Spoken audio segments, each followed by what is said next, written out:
Alright, we are on REST parameters. These are represented by 3 dots and then some array name. So REST parameters will condense an indefinite number of arguments into a type of array. It's very similar to the spread operator, which is the same symbol, 3 dots, but it's instead used within a function's parameters within here. So here's an example. So let's say I have a function named sum. Sum has 2 parameters, a and b. This will return a plus b. So if I display the sum of 1 and 2, of course this will be 3, right? But what if we need more than 2 arguments? Let's say we have a third argument. Well, this last argument is going to be ignored. We will only accept the first 2. So how can we accept a varying amount of arguments? Well, we can use the rest parameter. So it's 3 dots and then the name of some sort of array. People usually just type args, short for arguments, and now we can store all of these arguments into a type of array named args. So let's rewrite this program. We'll need to iterate over the elements of our array. So let's write a program like this. Let total, to store the total, equals 0, and let's create a for in loop. For, then let I in our array name, args. We will take our total plus equals args at index of I, and at the end we will return our total. So the sum of 1 plus 2 plus 3 is 6. Let's add a few more arguments. So we now have 10, 15, and 21. So we can pass a varying amount of arguments, even no arguments, and that will result in 0. Let's change this program around a little bit for another example. So let's say that we have an online store and a user is going to check out a bunch of items. Let's rename this function as checkout. And in place of args, let's say that this is prices, actually better yet, items. And each of these values that we're passing in is the price of an item. So we have one item that's $10, $20, and another that's $30. And that should be fine for this example.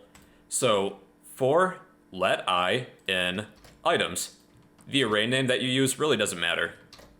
I would just make it something that's easy to read. And let's display a message.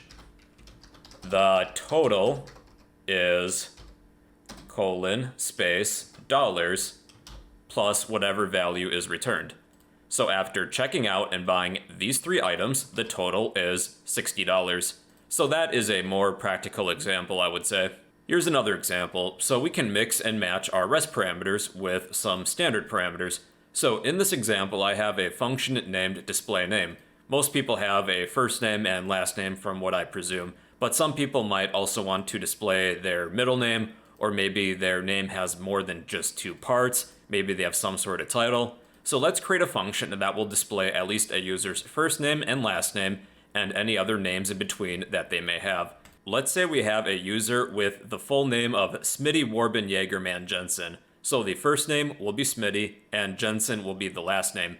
Any of those names in between, let's say, are the middle names of this user.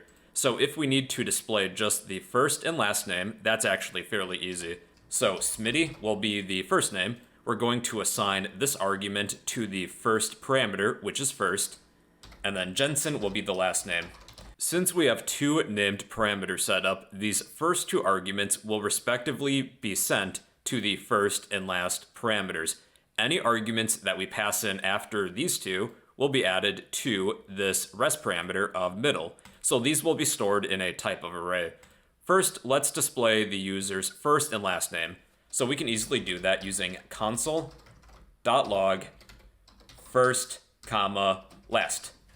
So the user's name is Smitty Jensen. Let's add a few other arguments. So Smitty Jensen's middle names are Werben, Jager, then man.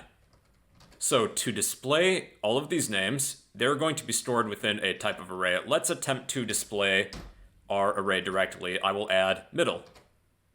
So this isn't as we anticipated, so we are displaying our array between these users' 2 names. If we need to display the elements of this array, we can use the join method of our array. So we are going to join all of these names together, but each is separated with a comma, but we're getting closer. So we can actually add a space and replace these commas by using join and then pass in a space character. So there we go, we have Smitty, Werben, Jager, and Jensen.